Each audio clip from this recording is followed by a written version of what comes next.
Donc, regardez, on a le premier exercice. Après, on va discuter le corriger. Je vous donnerai même le barème et je ne vous demanderai pas de me donner la note, mais vous aurez au moins une idée de votre note. D'accord.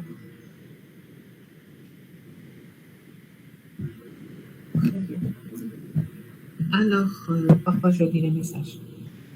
On a soit E, l'ensemble des étudiants de la faculté de mathématiques de l'USTHB, soit N, l'ensemble des diplômes disponibles à la faculté de mathématiques. Oui, de l'USTHB. Ensuite, on vous dit, on vous donne un exemple, l'étudiant E prépare le diplôme D, se symbolise par E, P, D. E prépare D. Oui. On vous demande de traduire les propositions suivantes en langue française. La première, quel que soit E, quel que soit D, E, P. Bon, vous avez tous ceci.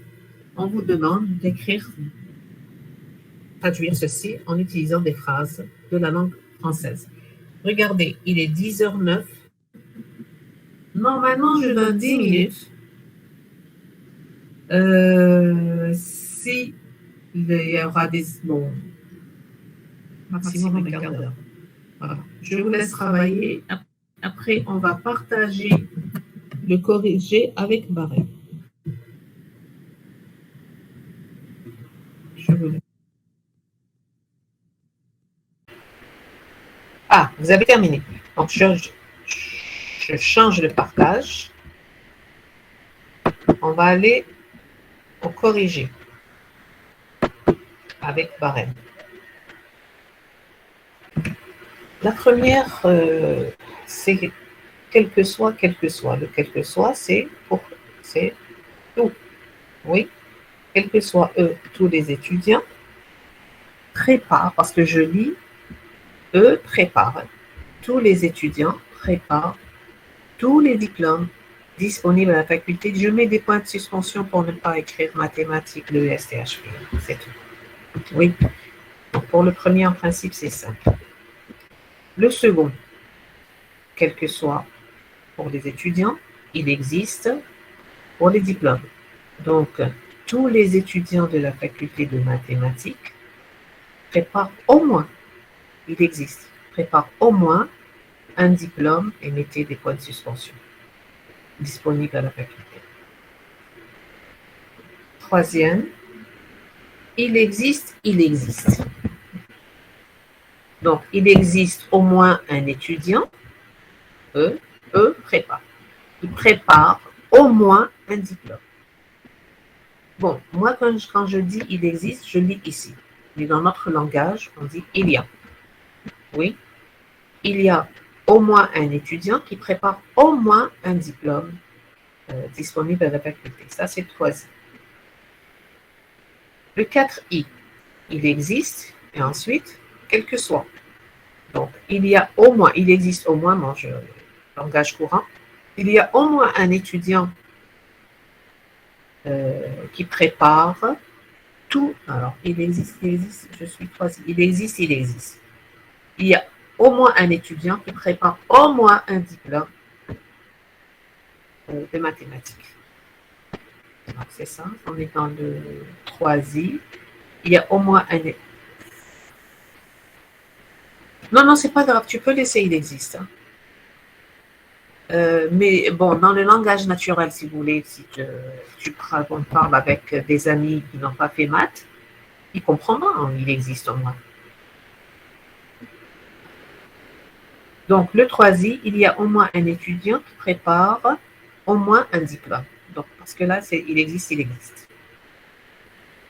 4i, il existe, et ensuite, quel que soit.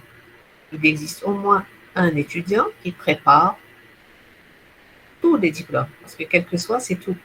On est dans le 4i. Prépare tous les diplômes de l'USTHB. Le 5i, il existe, ensuite, quel que soit. Donc, on mettra quelques étudiants à la place de Oui. Donne-moi ta phrase. Tu commences par quelques étudiants. Elle n'est pas correcte en ce qui concerne. Tu dis il existe, oui. Mais quelques étudiants commencent par une phrase par quelques. C'est tout. Mais bon, la phrase, je saurais que l'étudiant a compris quand même le sens de ce qui est écrit en langage formel. Hein. D'accord. Bon, donc pour le 5i, il y a au moins un étudiant qui prépare, il y a au moins un étudiant qui prépare, non, 5i. On a fait le 4, il existe et quel que soit. Il y a au moins un étudiant qui prépare tous les diplômes. Le 5, il existe un diplôme préparé par tous les étudiants. On peut le dire ainsi. Ou encore, il y a au moins un diplôme préparé par tous les étudiants. Voilà. Le dernier, il existe. Donc, il y a au moins un diplôme qui est préparé par au moins un étudiant. Bon, il y a des phrases, on a quand même, pour nous, on dira que tous les étudiants préparent tous les diplômes, hein, parce que là, pour avoir sa licence, c'est ce qu'il faut faire. Maintenant, ceux qui ne poussent pas très loin, c'est une des phrases. Laquelle? Dites-moi laquelle. Quelqu'un qui prépare, bon, qui abandonne. Mais chez quelqu'un. Est-ce qu'il y a des étudiants qui abandonnent? Oui. Donc, laquelle parmi ces 5?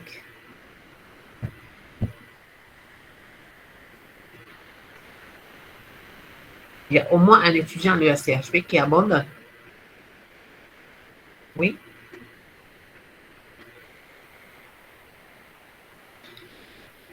Donc, ça tout dépend.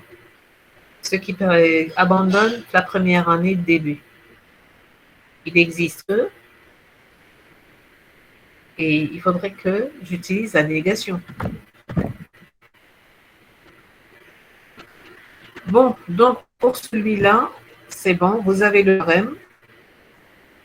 Je ne vous demanderai pas la note, mais je dirais, est-ce que c'est bon?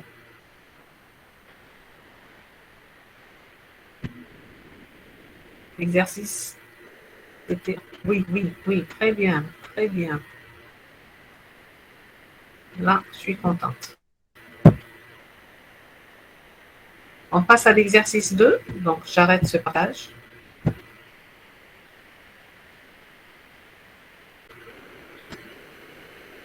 Alors, donner la définition d'une formule close. Je te demande parfois quelques définitions. Je ne vous demande pas de les donner comme les donne-moi ce que vous avez retenu. Donc, si c'est clair, si vous avez si pas bon, vous ne connaissez pas le cours. Troisième question, donnez dans chacun des cas suivants, déterminez quelle occurrence des variables sont liées et quelle occurrence des variables sont libres. Dans la formule en question. Déterminez aussi si la formule est close. Vous avez 5 formules. À la fin, on vous demande, peut-on permuter deux quantificateurs universels, deux quantificateurs existentiels ou encore un quantificateur existentiel et un quantificateur universel. Pour le dernier, bon, les étudiants me disent oui, oui, et le dernier, bon, si vous me dites oui, bon, c'est bon, c'est que c'est clair. Si vous me dites non, vous devez me donner un contre-exemple. C'est important, sinon, comment je saurais que c'est non? Alors, vous avez un quart d'heure.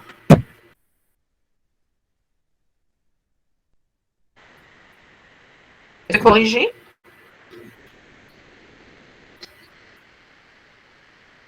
On peut corriger?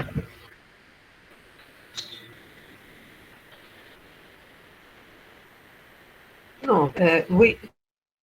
Qu'est-ce que j'ai lu?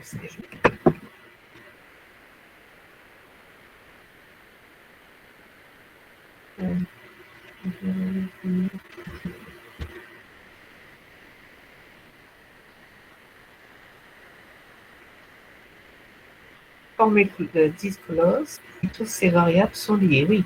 Ou encore, si toutes les occurrences... Oui, quand tu dis variable, je comprends, c'est occurrence. Donc, j'arrête ce partage et je partage le corrigé avec barème.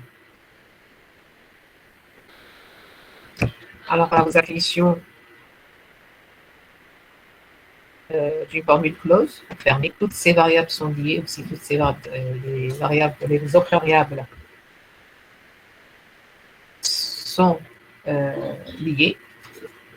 Alors, on va le premier cas. Regardez le premier cas. Le quantificateur existentiel, il est entre... Ah bon, vous avez la formule entre parenthèses. Le quantificateur existentiel est avant. Mais j'ai deux variables, j'ai x et y. Et là, je précise formule, formule par formule, si vous voulez. Bon, le P, la formule, c'est tout ça.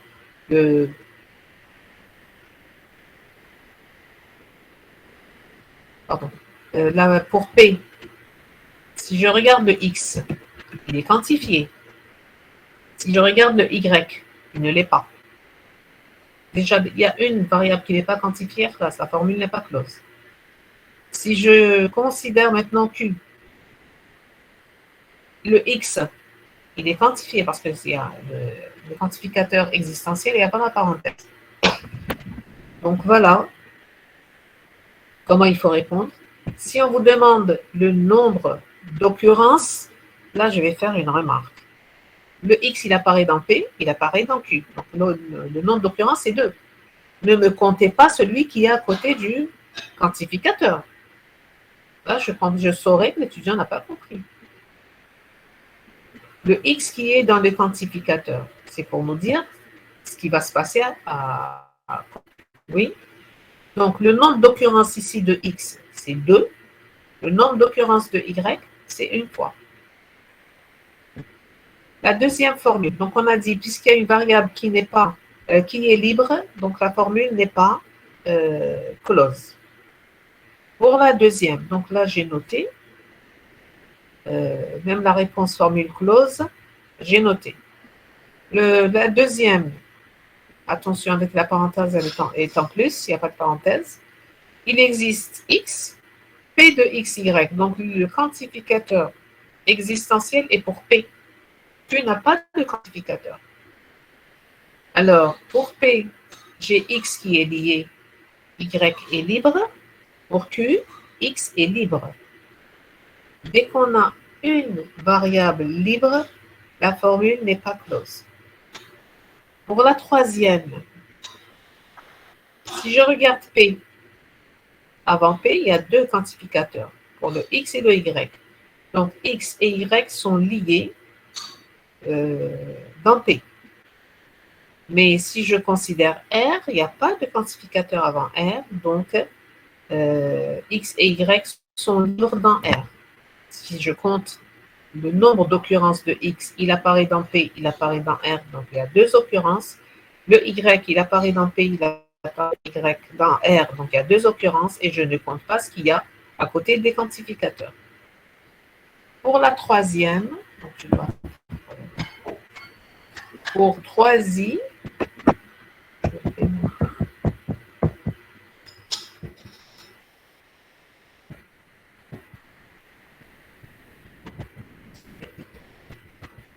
alors pour 3i,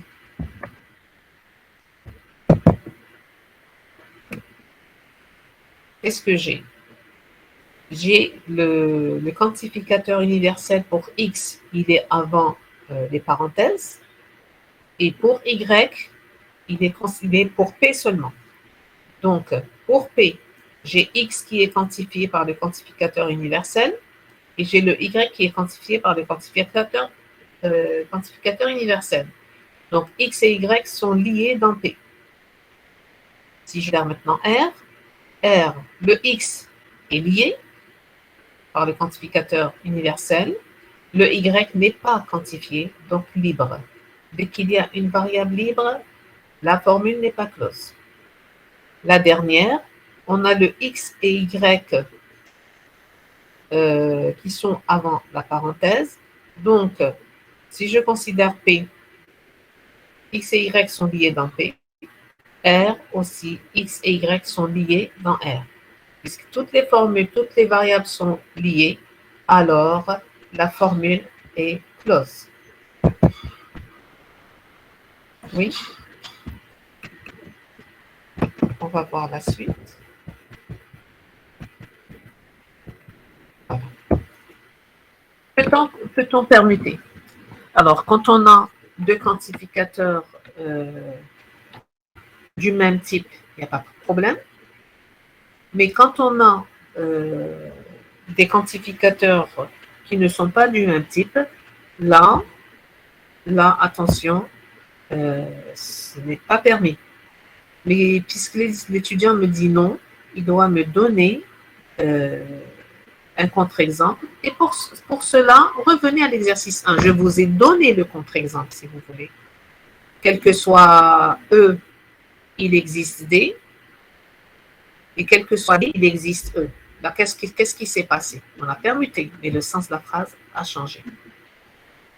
Donc attention, si on vous demande une question, pareille, donnez le contre-exemple. Très bien. Maintenant, je passe au deuxième exercice et on revient.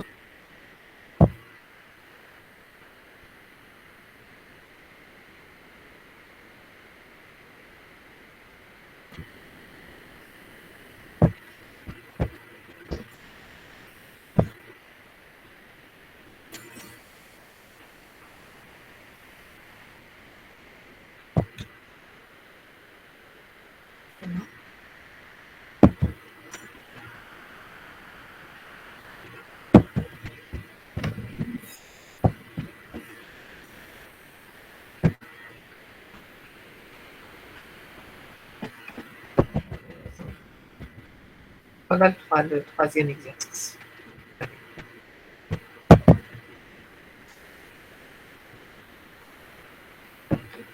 On vous demande de donner la définition d'une formule satisfiable, parce que si vous ne connaissez pas la définition, vous ne saurez pas y répondre. Et on vous donne F. La question F est-elle satisfiable? Et après, troisième question, donner la définition d'une conséquence logique. Et on vous donne N. On vous demande est-ce que P et Q est une conséquence logique de la formule logique N. Voilà. Donc, je vous donne 10 minutes, même plus, puisqu'il y a un tableau. Alors, je fais une remarque. Dans un exercice pareil, regardez, vous avez, si vous avez, regardez, j'ai P et non Q, il apparaît ici, donc ça doit figurer dans votre tableau. J'ai non R au Q, mais ici, j'ai donné un seul tableau. Et les réponses, vous les donnerez après. Mais si plusieurs fois, vous tracez des tableaux, essayez de gagner un peu de temps. Donc, si je donne plusieurs formules, donnez un tableau. Et je ferai l'effet, vous allez répondre sur le sujet, et je vous tracerai déjà une petite tableau.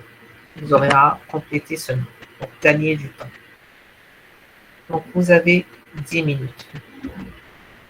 Je reviens. Bon, on commence par la définition.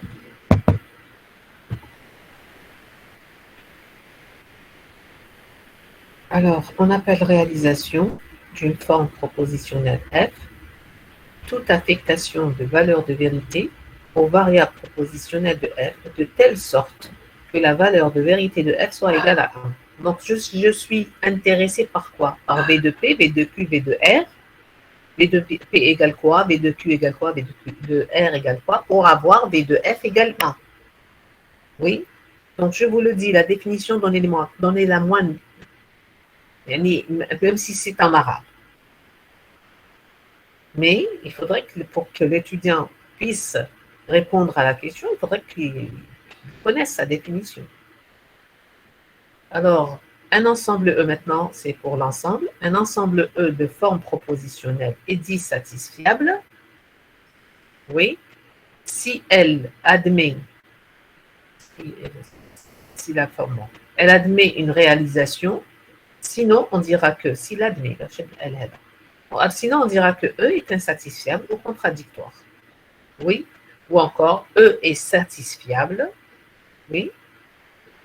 Si les valeurs de vérité des formes propositionnelles de E peuvent prendre en même temps, simultanément, la valeur 1.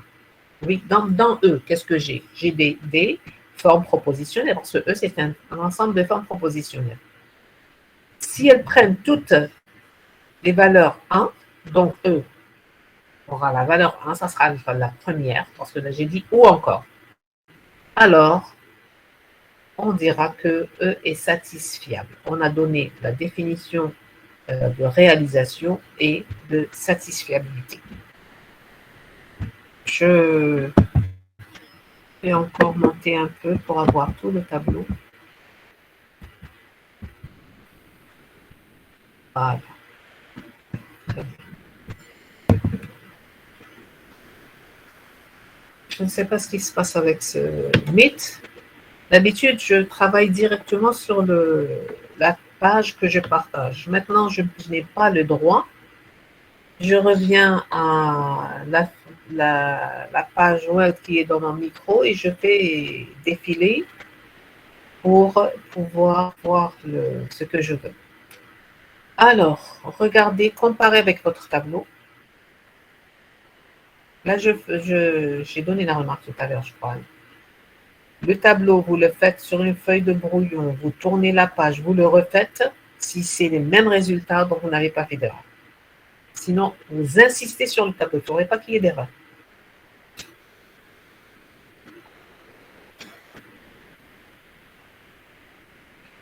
Encore une remarque, si la formule est longue, donne-lui un autre nom. M égale ou N, je l'ai déjà fait en cours, pour avoir un tableau qui n'est pas très très grand.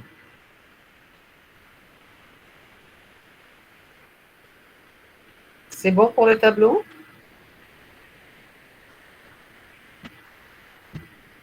J'avais noté le tableau. Oui. Ici, j'ai pas mis de note. Pas mis de barre. Alors, je fais circuler encore. Mais vous avez votre tableau pour la réponse, hein, pour les réponses. Moi, j'ai besoin de la suite.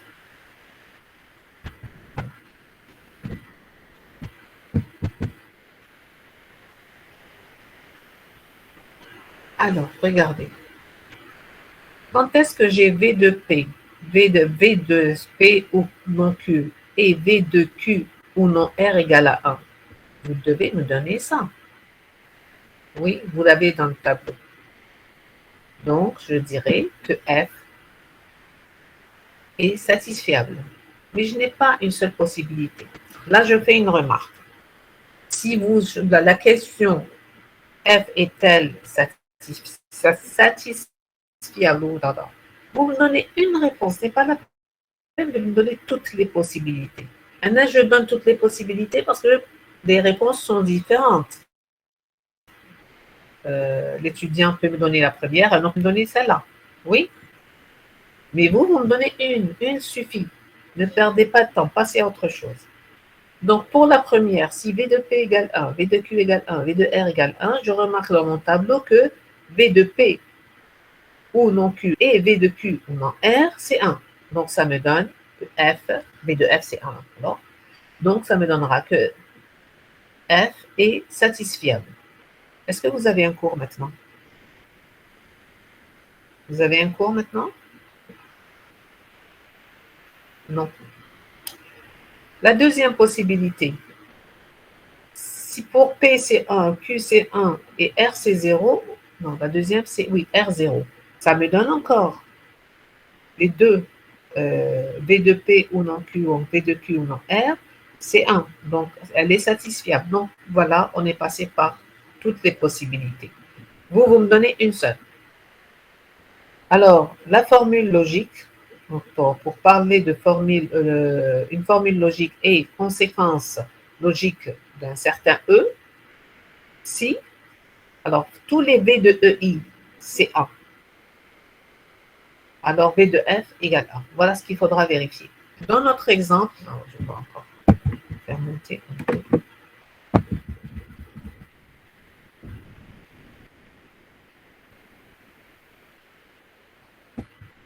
Dans notre exemple, je remonte. Voilà.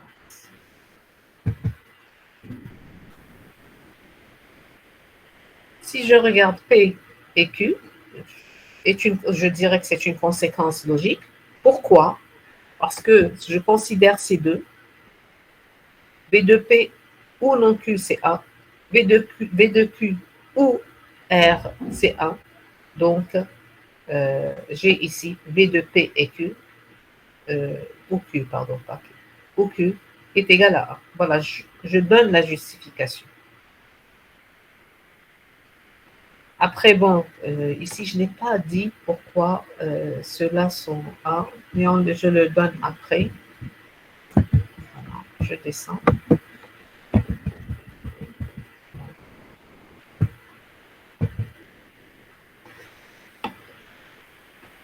Je donne pour les variables.